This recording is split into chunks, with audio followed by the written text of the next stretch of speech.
हे काय कोणाला पटत नाही.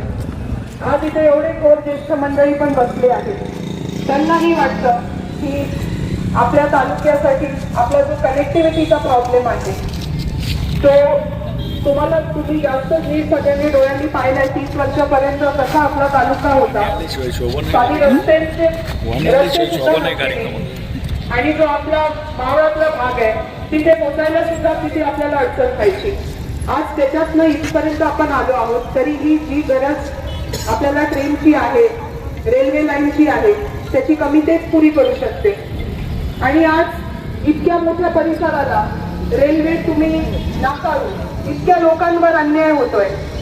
इतक्या मोठ्या संख्येत इथे युवक युवती आहेत जे कामानिमित्त पुण्याला, नाशिकला, संगमनेरला या परिसरातल्या मोठ्या मोठ्या शहरांमध्ये जाऊन काम करतात. आणि ही रेल्वे खरं तर या मुला मुलींसाठी, त्यांच्या परिवारासाठी एक जीवनदान झाली असते.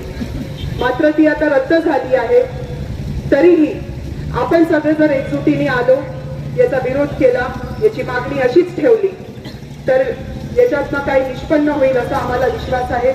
आपल्या पाठीशी आदरणीय वळसे पाटील साहेबांसारखे नेते आहेत, आदरणीय आढळराव दादांसारखे नेते आहेत. या सगळ्या मित्र पक्ष, आपले सगळे राजकीय पक्ष जे आहेत, काँग्रेस पक्षाचे लोक आहेत, RTIचे पक्ष, सगळेच आपल्या बरोबर आहेत. त्याच्यात राजकारण काही नाही.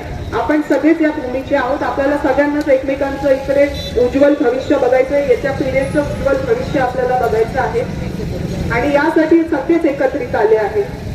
मग याच्यात विरोधक कोणी नसतो आणि अजून कोण काही नसतो. सगळ्यांनी एकत्र येऊन आपण आपल्या मुलांसाठी, आपल्या भविष्यासाठी, आपल्या तालुक्यासाठी, परिसरासाठी ही मागणी इथे ठेवली पाहिजे. आणि मला आनंद वाटतोय तुम्हाला सगळ्यांना इथे बघून. आपल्या सगळ्यांचा आवाज दिल्लीपर्यंत पोहोचलाच पाहिजे. आढळराव दादांनी सुद्धा दिल्लीमध्ये इतक्या वर्षांपासून पाठपुरावा करून या रेल्वेसाठी प्रयत्न केले.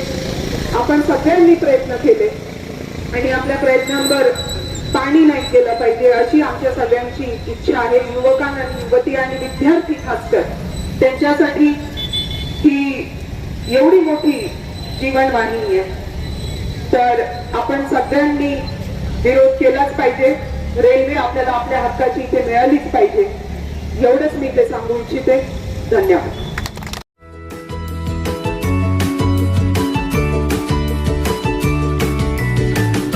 बातम्या शेतीच्या, बातम्या मातीच्या, बातम्या अन्यायाच्या, गुन्हेगारीच्या,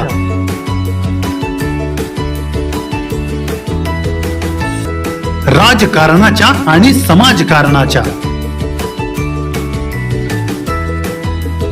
शोषणाविरुद्ध बुलंद आवाज, जनसामान्यांच्या हुंकाराची गाज, सत्कार्याला प्रोत्साहन, दुष्कृत्याला अनुशासन,